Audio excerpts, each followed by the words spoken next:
إن الحمد لله نحمده ونستعينه ونستغفره ونعوذ بالله من شرور أنفسنا ومن سيئات أعمالنا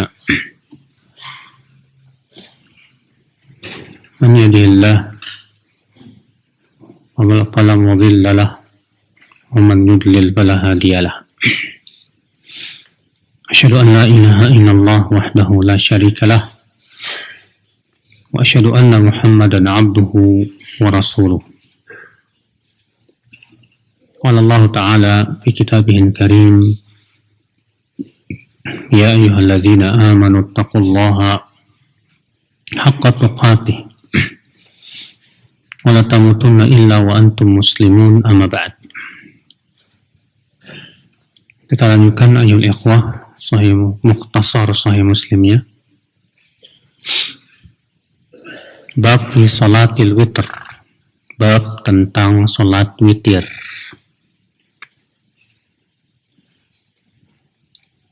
Salat witir, akhi, adalah merupakan salat yang sangat ditekankan sekali, di mana Rasulullah SAW tidak pernah meninggalkannya, baik safar maupun mukim. Sampai-sampai terjadi perselisihan para ulama, ya, tentang hukum salat witir. Abu Hanifah mengatakan salat witir itu wajib, sedangkan jumhur mengatakan salat witir itu hukumnya sunnah. Ibnu Taimiyah mengatakan bahwa witir itu wajib bagi orang yang salat tahajud. Ya, Ibnu Taimiyah pendapatnya witir itu wajib bagi orang yang salat apa? Tahajud. Adapun kalau dia tidak tahajud maka sunnah. Berdasarkan hadis ij'alu akhir salatikum bil laili witra. Jadikanlah akhir salat malam kalian itu witir. Di sini perintah. Sedangkan perintah pada asalnya hukumnya apa? Wajib. Iya.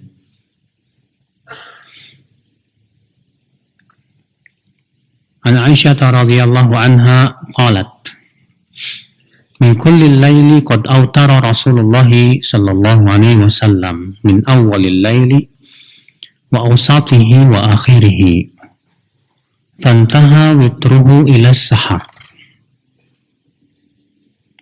Aisyah radhiyallahu anha berkata, di setiap bagian malam Rasulullah telah melakukan salat witir, di awal malam, tengah malam, dan di akhirnya. Dan witir beliau pun berakhir di waktu sahar. Artinya, ya, sampai Rasulullah meninggal dunia, Rasulullah SAW witirnya selalu di waktu sahar. Apa itu waktu sahar? Akhir malam. Di sini menunjukkan ya, akhi, tentang waktu sholat witir. Bahwa sholat witir itu ya dimulai dari semenjak ya selesai sholat isya sampai terbit fajar. Dan bahwasanya witir boleh dilakukan di awal malam, di tengah malam maupun di akhir malam. Nanti akan disebutkan ya bahwa yang paling utama adalah di akhir malam bagi mereka yang mampu. Bab fil witr wa raka'atil fajr. Bab tentang witir dan 2 rakaat fajar. An Anas ibn Sirin radhiyallahu anhu qala sa'altu Ibnu Umar qultu ara'aita raka'ataini qabla salatil ghadah a'utilu fihima al-qira'ah. قال كان رسول الله صلى الله عليه وسلم يصلي من الليل مثنى مثنى ويوتر بركعة. قال قلت إني لست عن هذا أسألك. قال إنك لضخم فلا تدعوني أستقرئ لك الحديث. كان رسول الله صلى الله عليه وسلم يصلي من الليل مثنى مثنى ويوتر بركعة wa yusalli raka'ataini qabla al-ghadah ka'anna al-u'adhan bi udhunayhi. Dari Anas bin Sirin, semoga Allah meridainya, ia berkata, aku bertanya kepada Ibnu Umar, Abdullah bin Umar, seorang sahabat Nabi SAW, ya. Aku bertanya, bagaimana pendapatmu tentang 2 rakaat sebelum sholat subuh? Apakah aku boleh memanjangkan bacaan padanya? Maka Ibnu Umar berkata, Rasulullah SAW sholat malamnya 2 rakaat, dan witirnya 1 rakaat. Maka Anas bin Sirin langsung memotong, Pak, dan berkata, bukan tentang itu aku bertanya. Kata Ibnu Umar, innaka la bakhmun, kamu ini kok bodoh sekali. Apa kamu tidak bisa membiarkan aku menyelesaikan dulu hadisnya? Kok tiba-tiba langsung dipotong? Iya. Rasulullah SAW biasanya sholat malam itu dua, dan witir 1 rakaat. Dan beliau sholat 2 rakaat sebelum subuh, seakan-akan azan itu di telinganya.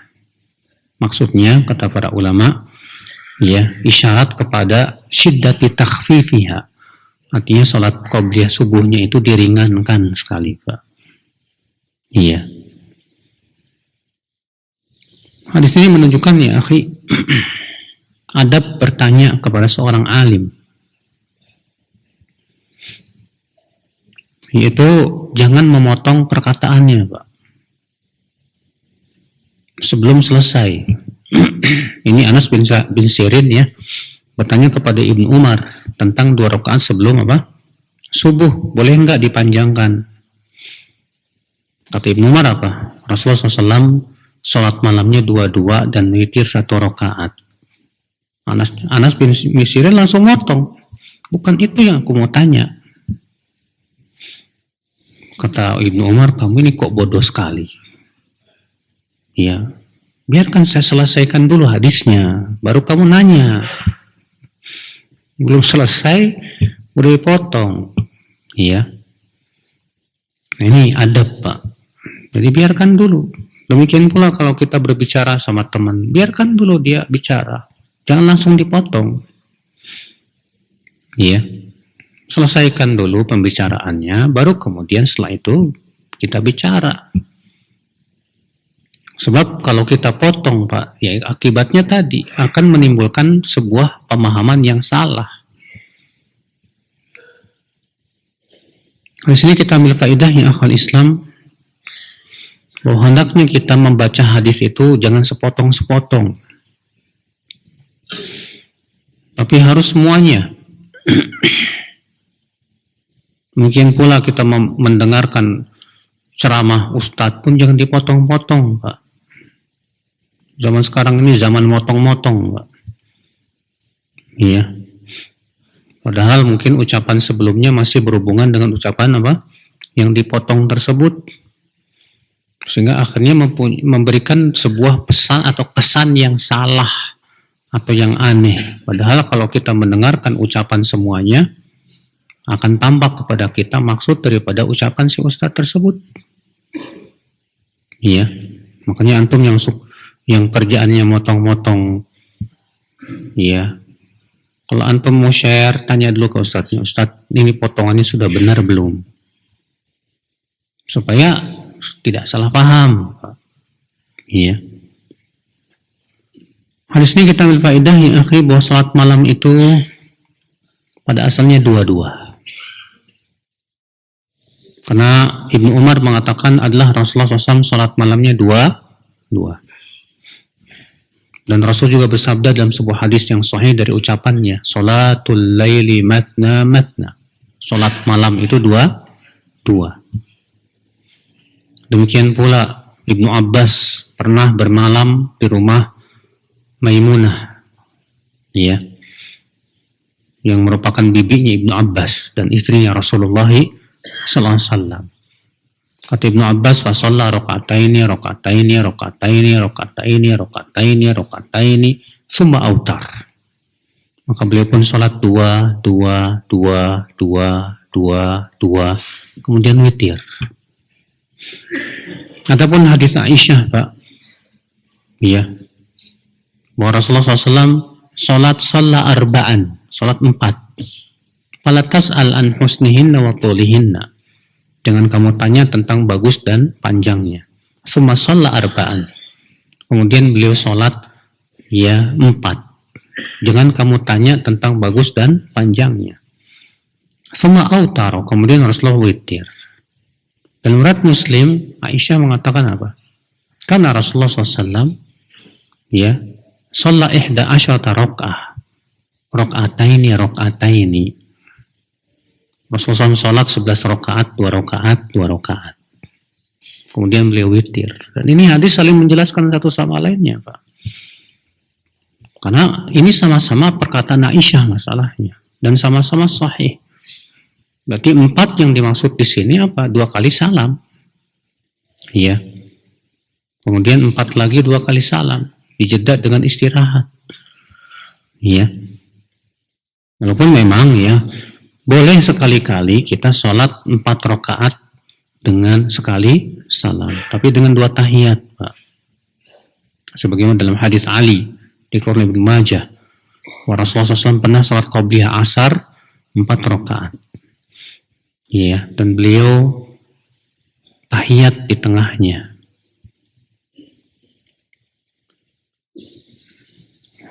Hadis ini juga menunjukkan ya akal Islam bahwa yang sunnah sholat qabliyah subuh itu dikerjakan dengan diringankan, tidak dipanjangkan. Dalam hadis yang lain disebutkan Rasulullah SAW di rakaat pertama membaca qul ya ayyuhal kafirun, dan di rakaat yang kedua membaca qul huwallahu ahad. Ya.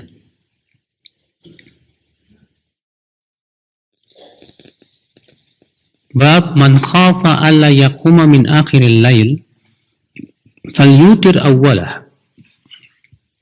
Bab orang yang khawatir tidak bisa bangun di akhir malam, hendaklah sholat witirnya di awal malam. An Jabir radhiyallahu anhu qala Rasulullah sallallahu alaihi wasallam, man khafa alla yaquma min akhiril lail falyutir awwalah. Wa man tami'a an yaquma akhirahu falyutir akhiral lail. Fa inna salata akhiril laili mashhudatun wa dzalika afdal. Dari Jabir, semoga Allah meridainya, ia berkata, Rasulullah SAW bersabda, siapa yang merasa khawatir tidak bisa bangun di akhir malam, hendaklah ia sholat witir di awal malam.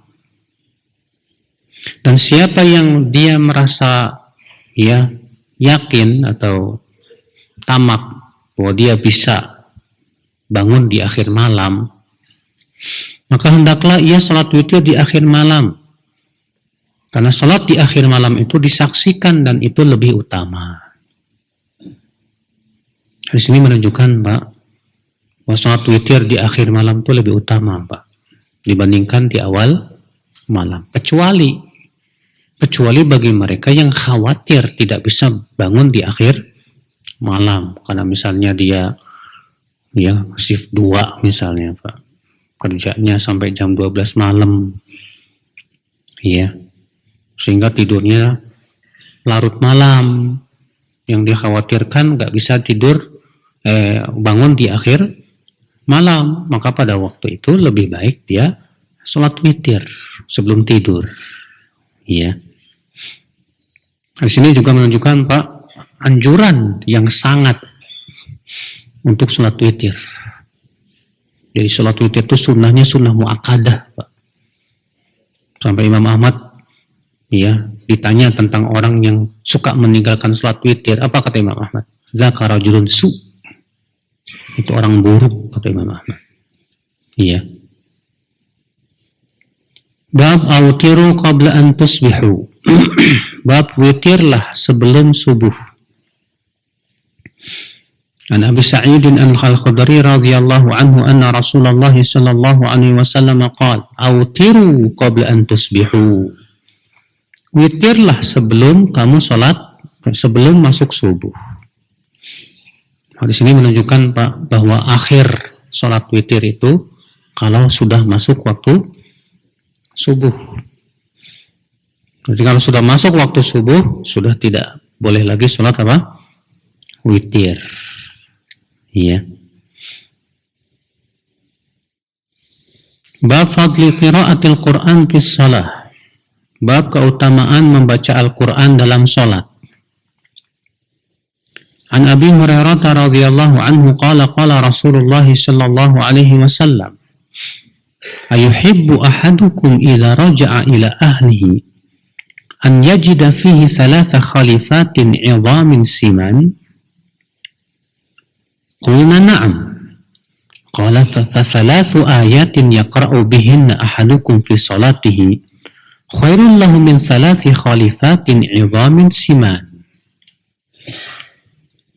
Dari Abu Hurairah semoga Allah meridhoinya, ia berkata, Rasulullah SAW bersabda, apakah seseorang dari kalian suka apabila pulang ke keluarganya untuk mendapatkan 3 unta yang sedang hamil, besar dan gemuk? Suka enggak? Kami berkata, tentu ya Rasulullah, kami suka. Kata Rasulullah, 3 ayat yang ia baca ya di sholat, di dalam sholat itu lebih baik daripada 3 ekor unta bunting yang besar dan gemuk. Hadis ini menunjukkan Bapak sekalian keutamaan membaca Al-Quran di dalam sholat. Bayangkan kata Rasulullah SAW, 3 ayat yang kita baca dalam sholat, ayat yang mana? Ayat yang mana aja? Ya, itu lebih baik daripada 3 ekor unta bunting yang besar dan gemuk. Subhanallah. Ini menunjukkan akan keutamaan membaca Al-Quran di dalam apa? Sholat. Dan sebutkan dalam hadis bahwa sholat, siapa yang membaca 100 ayat dalam satu malam, maksudnya dalam sholat, seakan-akan ia sholat semalam suntuk. Iya. Hadis ini menunjukkan akal Islam faedah yang kedua, bahwa ibadah jauh lebih baik dibandingkan dengan dunia, dibandingkan dengan harta dunia. Sampai kata Rasulullah SAW, 3 ayat yang dibaca dalam sholat lebih baik daripada unta bunting yang besar dan gemuk. Seakan Rasulullah memberikan motivasi kepada kita, Pak, bahwa ya pahala akhirat itu lebih gede loh dibandingkan pahala apa? Dunia. Maka seharusnya konsekuensinya apa, Pak? Konsekuensinya kita hendaknya lebih semangat kepada pahala akhirat daripada pahala apa? Dunia. Memang ya, ini hanya untuk orang-orang yang beriman saja, Pak. Orang yang yakin akan adanya surga dan neraka, yang yakin adanya hari akhirat. Insya Allah kalau keyakinannya itu kuat, dia akan semangat kepada pahala, amalan saleh. Tapi kalau orang yang kurang keyakinannya, hatinya dipenuhi dengan cinta dunia, ya biasanya sih Pak, pahala dunia lebih menggiurkan di hatinya, Pak, dibandingkan pahala apa? Pahala akhirat. Iya. Wassallallahu salamata wal afiyah. Bab fil nadhair allati yuqra'u surataini fi raq'ah. Bab fil nadhair, tentang ayat-ayat yang sebanding, yang dibaca 2 surat dalam 1 rakaat. Artinya, maksud bab ini, Pak, ada surat-surat yang sebanding dibaca oleh Rasulullah SAW Ya, dalam satu rakaat sekaligus 2 surat itu. Iya, nanti akan kita sebutkan surat apa saja.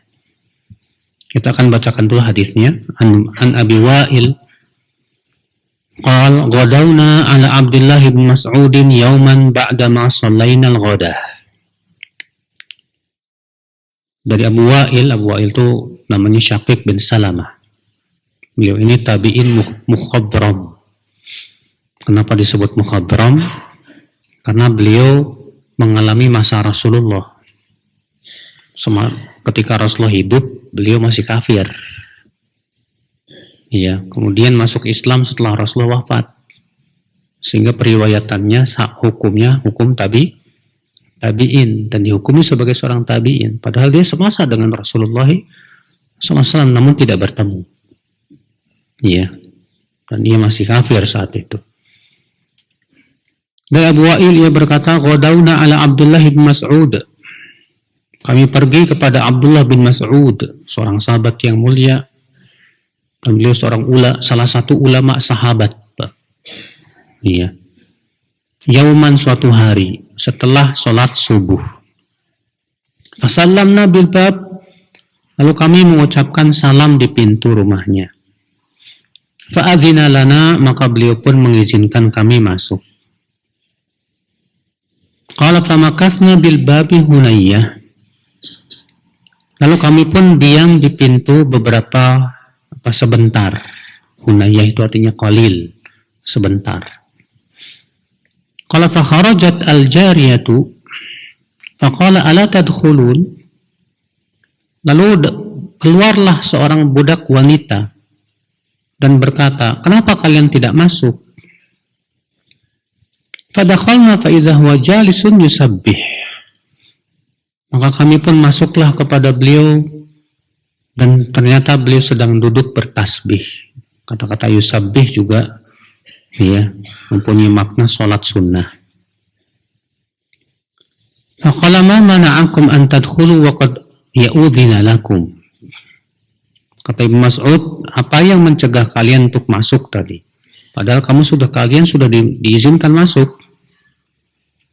Faqulna la illa anna dhananna anna ba'd ahli al-bait na'im. Tidak ada sih, ya, kecuali bahwasannya kami menyangka bahwa sebagian orang di rumah masih tidur, ya, khawatirnya ganggu, gitu. Qala dhanantum bi ali ibni ummi abdin ghaflah. Abdullah Mas'ud berkata, kalian mengira keluarga ibnu ummi abd, maksudnya Abdullah bin Mas'ud, orang, ya, kalian mengira mereka suka lalai. Artinya, ya, Ibnu Mas'ud menganggap bahwa orang yang tidur habis subuh itu lalai. Gitu. Karena bukan kebiasaan Rasulullah dan para sahabatnya tidur habis subuh. Mereka kalau habis subuh itu biasanya apa? Zikir. Rasulullah zikir sampai matahari apa? Ya, terbit sampai tinggi. Demikian pula para sahabat, dan itu menjadi sebuah kebiasaan orang-orang saleh. Ya, para ulama pun membiasakan seperti itu. Adapun habis subuh bobo, ya Allah. Iya. Ini sangat tidak bagus, Pak. Secara kesehatan juga tidak bagus, kecuali kalau memang antum memang shift 3. Iya. Maka pada waktu itu butuh tidur, silahkan. Qala thumma aqbala yusabbih hatta dhanna anna syamsa qad tala'at. Kemudian beliau kembali bertasbih, ya, berzikir, sampai beliau menyangka bahwa matahari telah terbit. Faqala ya jariyah wanzuri hal tala'at. Lalu kemudian Ibnu Mas'ud berkata, hai jariyah, coba lihat apakah matahari sudah terbit. Qala fa nadhat fa idza hiya lam tatlu. Maka si jariyah ini, ya, hamba saya wanita ini, melihat dan ternyata belum terbit. Fa'aqbala yusabbih. Maka Ibnu Mas'ud kembali bertasbih, berzikir. Hatta idza dhanna anna syamsa qad tala'at qala ya jariyah unzuri hal tala'at.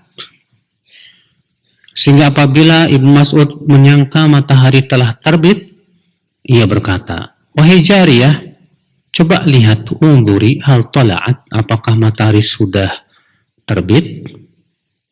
Fanadharat fa idza hiya qad tala'at.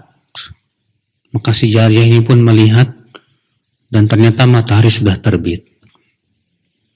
Faqala alhamdulillahilladzi aqalana yawmana hadha. Faqala Mahdi wa ahsibuhu qala wa lam yuhlikna bidhunubina. Maka Abu Mas'ud berkata, segala puji bagi Allah yang sudah memaafkan ya kita di hari ini dan tidak membinasakan kita dengan dosa-dosa kita. Qala faqala rajulun minal qaum. Lalu ada seorang laki-laki dari kaum itu berkata, di tamu tadi, qara'tul mufassal al-barihata kullah. Semalam aku membaca semua surat al-mufassal. Ya, al-mufassal itu dimulai dari surat apa, Pak? Surat Qaf sampai surat An-Nas. Cuman ada Tiwalul Mufassal, Mufassal yang panjang. Itu dari surat Qaf sampai surat sampai Al-Mursalat. Ada lagi Awsatul Mufassal, Mufassal yang pertengahan. Dari surat An-Naba sampai Ad-Duha. Ada lagi Kisarul Mufassal, Mufassal yang pendek-pendek. Itu dari Ad-Duha sampai An-Nas. Nah, orang ini mengatakan, aku membaca semuanya semalam. Maka Abdullah bin Mas'ud berkata, haddan kahadhis sya'r. Pasti bacanya cepat, seperti seseorang membaca syair. Inna laqad sami'nal qara'in. Sungguh kami telah mendengarkan ya al-qara'in. Al-qara'in itu artinya surat-surat yang sebanding. Wa inilah afadul qara'in allati kana yaqra'uhunna Rasulullah SAW. Dan sesungguhnya aku hafal ya surat-surat sebanding yang Rasulullah baca itu dalam satu rakaat 2 surat. Thamaniyata asyar minal mufassal, yaitu 18 surat dari mufassal dan 2 surat dari Al dan Hamim. Iya. Disebutkan dalam riwayat yang lain akal Islam dari hadis Abdullah bin Mas'ud, ya, yang dimaksud dengan nadhair atau qara'in ini di mana 2 surat dibaca dalam satu ayat, itu Ar-Rahman dan An-Najm dalam satu rakaat. Kemudian surat Al-Qamar, iqtarabatis sa'ah wal wansyaqqal qamar, dan Al-Haqqah dalam satu rakaat. Kemudian At-Tur dan Az-Zariyat dalam satu rakaat. Kemudian Al-Waqi'ah, idza waqa'atil waqi'ah, dan surat Nun dalam satu rakaat. Ya. Kemudian surat Al-Ma'arij, Sa'ala sa'ilun bi'adzabi waqi', dan surat An-Nazi'at, ya, dalam satu rakaat. Kemudian Al-Mutaffifin, wailul lil mutaffifin, dan surat Abasa dalam satu rakaat. Kemudian Al-Muddathir dan Al-Muzammil dalam satu rakaat. Kemudian surat Al-Insan, Hal ata 'alal insan, dan surat Al-Qiyamah, La uqsimu biyaumil qiyamah, dalam satu rakaat. Kemudian Amma yatasa'alun dan Al-Mursalat dalam satu rakaat. Kemudian Ad-Dukhan dan Idza Syamsu Kuwirat, ya, takwir, dalam satu rakaat. Nah, ini dia, Pak, yang disebut dengan qara'in atau nadhair. Kenapa? Karena isinya mirip, Pak. Iya. Jadi dibaca tuh dua surat yang mirip itu dalam satu rakaat. Iya. Baik, dari hadis ini Pak kita ambil faidah.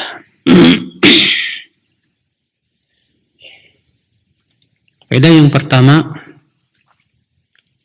wujubul isti'dzan liman arada an yadkhulal bait. Wajib minta izin ya bagi mereka yang ingin masuk ke rumah orang. Abu Wa'il mengatakan kami pergi kepada Abdullah bin Mas'ud setelah sholat subuh. Lalu kami mengucapkan salam. Iya. Lalu beliau pun mengizinkan kami untuk masuk. Bagaimana izinnya? Tentu dengan cara mengucapkan apa? Salam. Assalamualaikum. Dan adabnya Pak, ketuk pintunya itu pakai ujung jari Pak. Tok tok tok, bukan begini, buk buk buk, tok tok tok tok gitu. Iya, Rasulullah mengajarkan pakai ujung jari, tok tok tok tok. Assalamualaikum. Kemudian kita menghadap ke kanan atau ke kiri pintu. Jangan begini Pak, ada orang nggak, ini nggak adab ini. Iya, karena zaman Rasul ada orang yang ngintip-ngintip. Kemudian ya kata Rasulullah SAW, hai jariyah, ambilkan pensil, aku mau colok itu mata orang itu. Iya, dilarang sama Rasulullah SAW, haram hukumnya. Di sini kita ambil kaidah, saudaraku seiman, dianjurkan untuk banyak berzikir setelah sholat subuh sampai matahari terbit. Karena Abdullah bin Mas'ud di sini duduk terus bertasbih, iya, sampai matahari terbit. Dan itu merupakan kebiasaan yang Rasulullah biasakan juga dalam hadis. Ya, Rasulullah SAW dalam hadis Muslim disebutkan begitu. Apabila telah salat subuh, beliau duduk berzikir kepada Allah sampai matahari terbit. Iya. Adapun yang kemudian salat 2 rakaat disebut dengan salat syuruk itu menjadi perselisihan para ulama apakah hadisnya sahih, hasan atau dhaif. Kalau Syekh Albani, Syekh bin Baz menghasankannya. Sementara sebagian ulama yang lain mendhaifkan. Hadis ini kita ambil faedah Pak. Celaan orang yang tidur setelah subuh.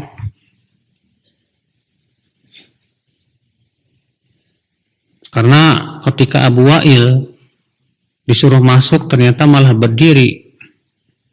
Ditanya oleh Mas'ud, kenapa kalian tadi nggak masuk? Padahal diizinin.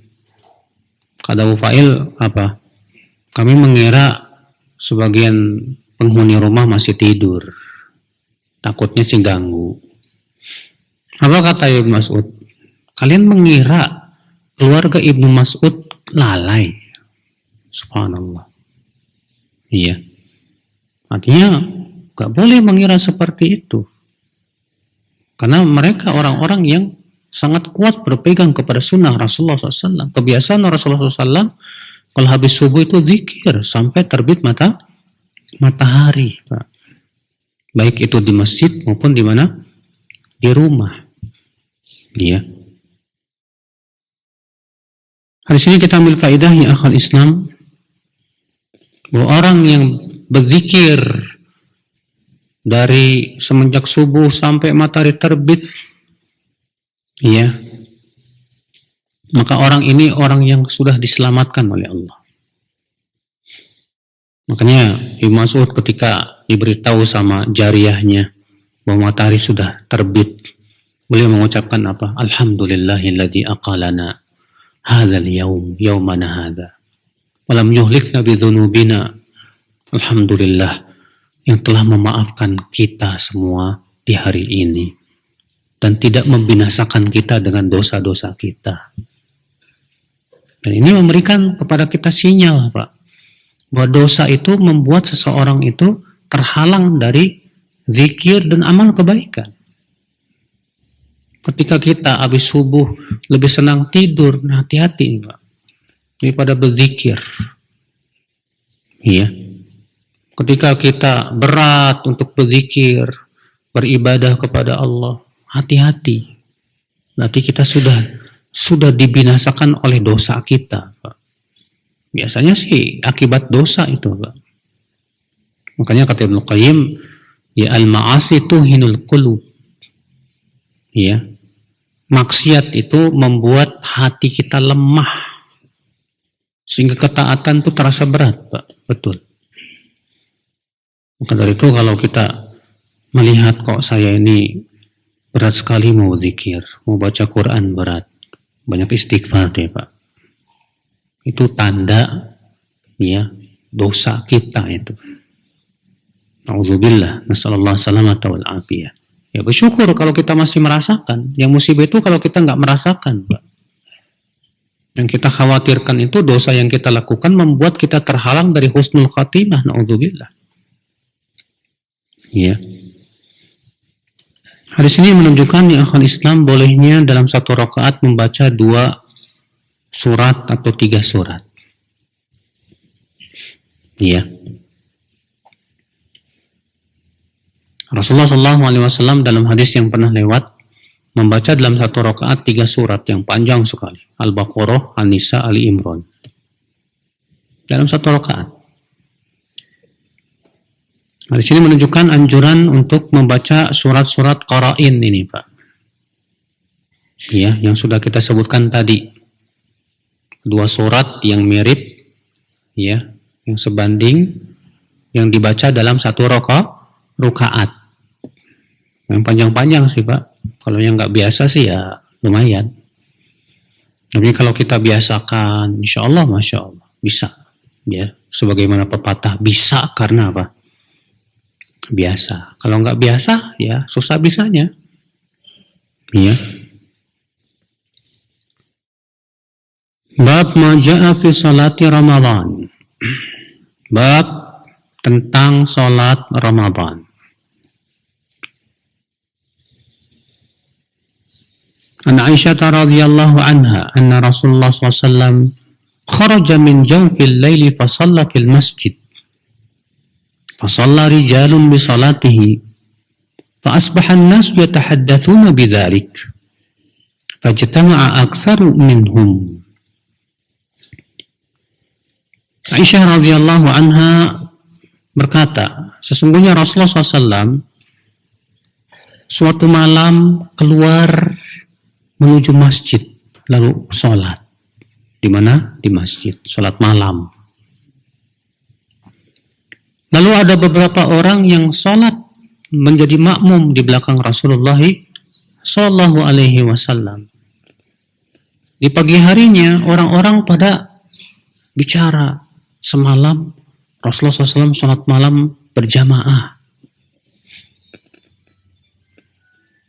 Maka kemudian di malam berikutnya berkumpullah lebih banyak lagi dari malam pertama itu.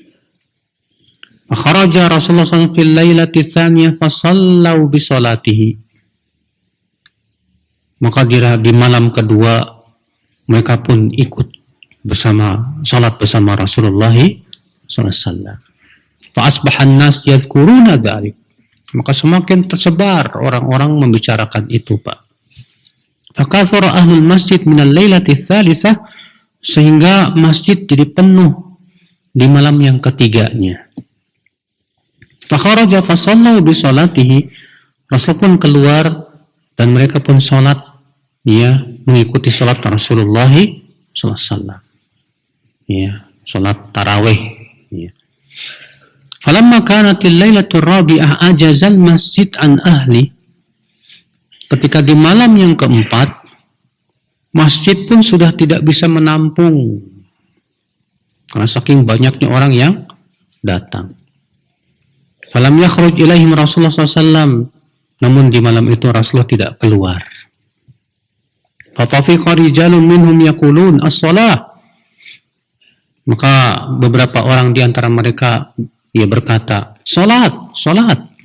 Maksudnya mengingatkan Rasulullah SAW. Falam yakhruj ilaihim Rasulullah SAW, tapi Rasulullah tetap tidak keluar. Hatta kharaja li salatil fajr, sehingga beliau pun salat keluar untuk sholat subuh. Falamma qada salat al-fajr, ketika Rasulullah telah selesai sholat subuh, aqbala 'alan nas, beliau pun menghadap kepada manusia, thumma tasyahhad, kemudian beliau mengucapkan 2 kalimat syahadat.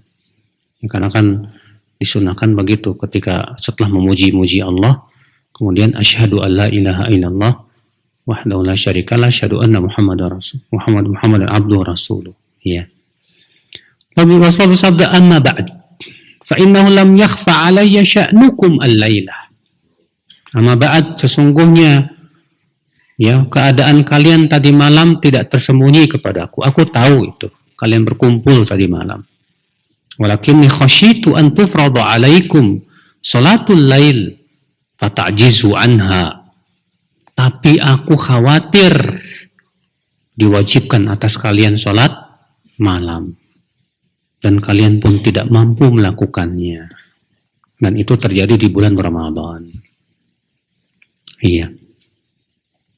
Jadi di sini Rasulullah meninggalkan sholat tarawih berjamaah setiap malam. Apa alasannya, Pak?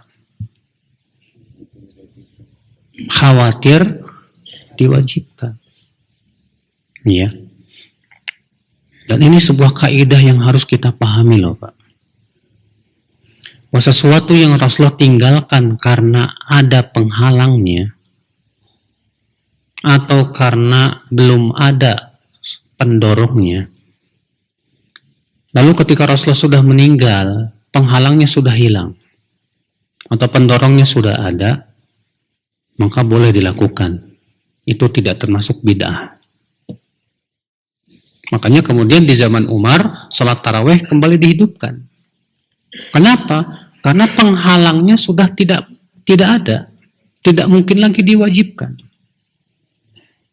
Dan para sahabat pun setuju dengan perbuatan Umar. Tidak ada yang mengingkarinya. Sehingga menjadi ijma. Sudah subuh belum? Sudah subuh lagi. From Isya. Udah masuk. Hah? 1 menit lagi. Iya. Jadi ini Pak, jadi kalau Rasulullah tinggalkan karena ada penghalangnya, kemudian setelah Rasulullah wafat penghalangnya sudah tidak ada, dan itu maslahatnya besar, boleh, silahkan. Demikian pula Rasulullah tinggalkan karena di zaman Rasulullah belum ada pendorongnya. Kemudian setelah Rasulullah wafat pendorongnya sangat kuat sekali. Ya, seperti misalnya dibuatnya ilmu nahwu di zaman Ali bin Abi Thalib. Di zaman Rasulullah nggak ada, tapi di zaman Ali bin Abi Thalib pendorongnya kuat sekali. Banyak orang nggak paham bahasa Arab, akhirnya bersalahan dalam membaca Al-Quran dan hadis. Ini sangat bahaya. Iya, berbeda Pak. Kalau di zaman Rasulullah SAW penghalangnya tidak ada, pendorongnya sudah ada, tapi Rasulullah tetap tidak lakukan. Itu artinya tidak disyariatkan. Contoh misalnya dalam hadis Ibnu Abbas, Rasulullah SAW sholat hari raya tanpa adzan, tanpa qomat. Padahal pendorong untuk adzan dan qomat ada. Penghalangnya tidak ada. Rasulullah mampu untuk menyuruh Bilal untuk adzan, tapi Rasulullah tetap tidak lakukan. Berarti itu memang tidak disyariatkan. Iya, Rasulullah mampu tidak untuk merayakan kelahirannya? Sangat mampu, tidak ada penghalangnya. Pendorong untuk merayakan kelahiran ada nggak? Tidak. Ada, Pak. Sebagai bentuk cinta kepada Rasulullah SAW. Tapi ternyata Rasulullah tidak melakukan, para sahabat juga tidak melakukan. Itu berarti memang tidak disyariatkan. Nah, demikian. Ya. Kita baca pertanyaannya. Sepertiga malam itu di waktu kita jam berapa ya Ustaz? Tidak bisa ditentukan dengan jam, Pak. Itu disesuaikan dengan panjang pendeknya malam. Karena waktu subuh kadang mundur, terkadang maju. Kalau misalnya subuh jam 4, kemudian azannya jam 6. Berarti sepertiganya jam berapa? Perkirakan aja sendiri. Maghribnya jam 6, subuhnya jam 4. Berarti pertengahan malamnya jam berapa, Pak? Hah? Jam 12. Hah? Jam 11. Berarti sepertiganya? Hah? Sepertiganya? Sepertiga pertama, sepertiga terakhir kan? Ada sepertiga pertama sama sepertiga terakhir kan gitu. Berarti kalau misalnya maghrib jam 6, subuh sekarang jam berapa? Hah? Jam 4 lewat 25 ya? Coba dihitungannya mantul. Berarti sepertiga terakhirnya jam berapa? Hah? Jam berapa? Itu Pak. Patokannya seperti itu. Hitung aja sama antum.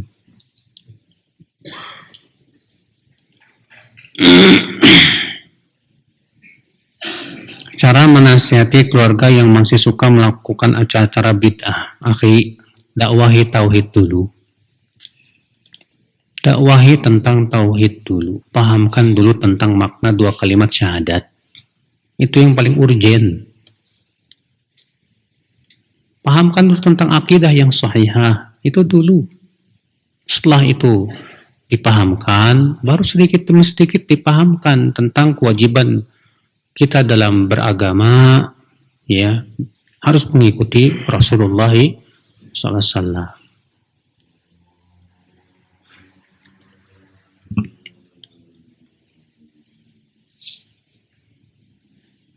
Masjid dekat rumah saya mengadain perayaan Maulid.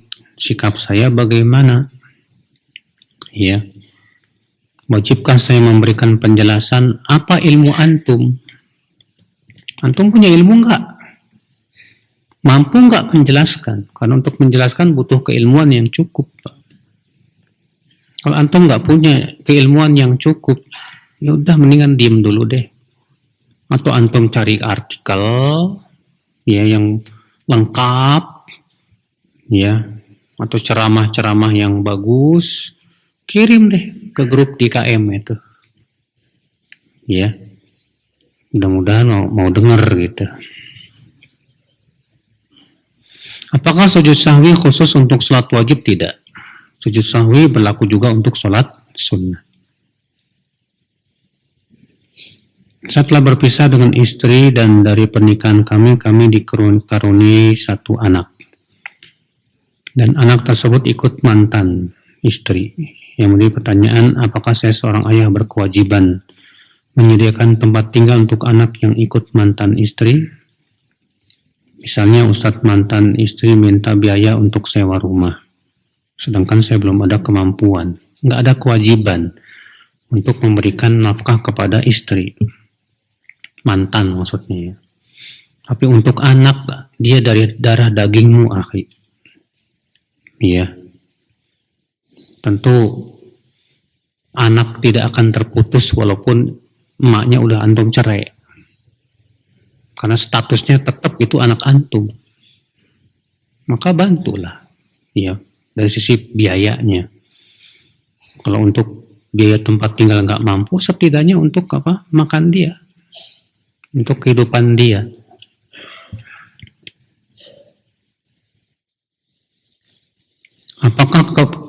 Apakah benar kekayaan tolak ukur kebenaran? Ini pemahaman orang jahiliyah, Mas. Orang jahiliyah memandang bahwa kebenaran itu yang dipegang oleh orang-orang kaya. Ya.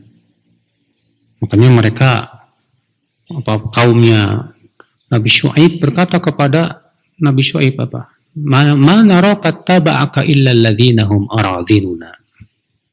Kami tidak melihat pengikutmu kecuali orang-orang rendahan di kalangan kami. Iya. Jadi tolak ukur kebenaran itu bukan dinilai apakah dia kaya atau miskin, bukan. Kebenaran itu yang berasal dari Allah dan Rasul. Yang sesuai dengan Allah dan Rasulnya, sesuai dengan pemahaman para sahabat, itulah kebenaran. Iya. Siapapun dia membawanya, walaupun yang membawanya orang miskin.